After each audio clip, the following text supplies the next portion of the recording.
বাড়িয়েছি আব্দুল কাদের জিলানীর, অতএব তার সম্মান কেউ নষ্ট করতে পারবে না।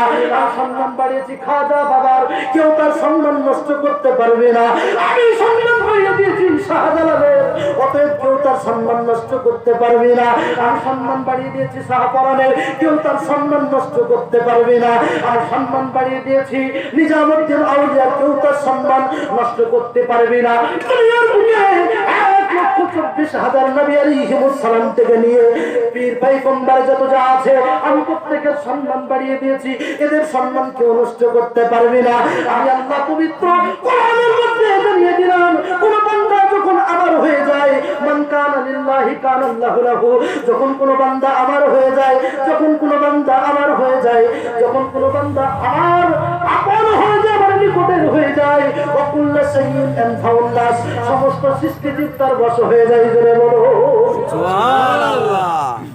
যখন কোন বান্দা বান্দি আমার অন্তরের কাছে চলে আসে, আমার নিকটে চলে আসে, তখন সমস্ত সৃষ্টিজীব তার অধীনে চলে আসে, বসে। আল্লাহ রাব্বুল আলামিন জানিয়ে দিলেন, দুনিয়ার মানুষ তোমরা শোনো, আমি আল্লাহ যারা আমার মাহবুব হবে, যারা আমার প্রকৃত দাস হবে, যারা আমার বান্দা হবে, যারা ওলি আউলিয়া হবে, যারা গাউস কুতুব হবে, যারা পীর মাশায়েখ হবে, যারা ফকির দরবেশ হবে, এরা সাধারণ কোনো মানুষ হতে পারে না। আল্লাহ বলে, বান্দা যখন আমার হয়ে যায়, আমি আল্লাহ ওই বান্দার হাত হয়ে যায়, আমি আল্লাহ ওই বান্দার হাত হয়ে যায় যে হাত দিয়ে সে কাজ করে, আমি আল্লাহ ওই বান্দার মুখ হয়ে যায় যে মুখ দিয়ে সে বলে, আমি ওই বান্দার অঙ্গ প্রত্যঙ্গ হয়ে যায়, ওই বান্দার মধ্যে আমি মিশে যাই, বান্দা আমার মধ্যে মিশে যায়। একটু জোরে বলা যাবে না সুবহানাল্লাহ?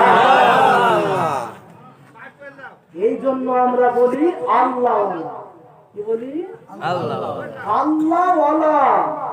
এই জন্য বলা হয় যে আল্লাহর সঙ্গে বা আল্লাহ যার সঙ্গে মিশে গিয়েছে, একটু জোরে বলি সুবহানাল্লাহ।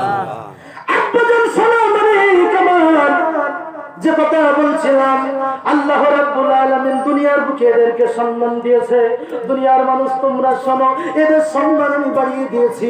শুধু তাই নয়, অনেক মানুষ চিন্তা করবেন ওলিয়া উলিয়ার সম্মান কোথায় বাড়লো, কোন হাদিসের মধ্যে বাড়লো।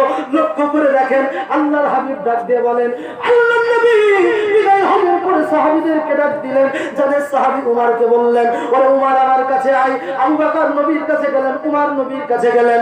আল্লাহর হাবিব হাতটাকে জড়িয়ে ধরে বলে, ওরে আমার সাহাবীরা শোন, এমন একজন আমার ভক্ত আছে যার নাম হলো ওয়াইস আল করনি। এই ওয়াইস আল করনি আমার ইন্তেকালের পরে আমার জুব্বা মুবারকটা তার কাছে পৌঁছে দিবি। জোরে বলো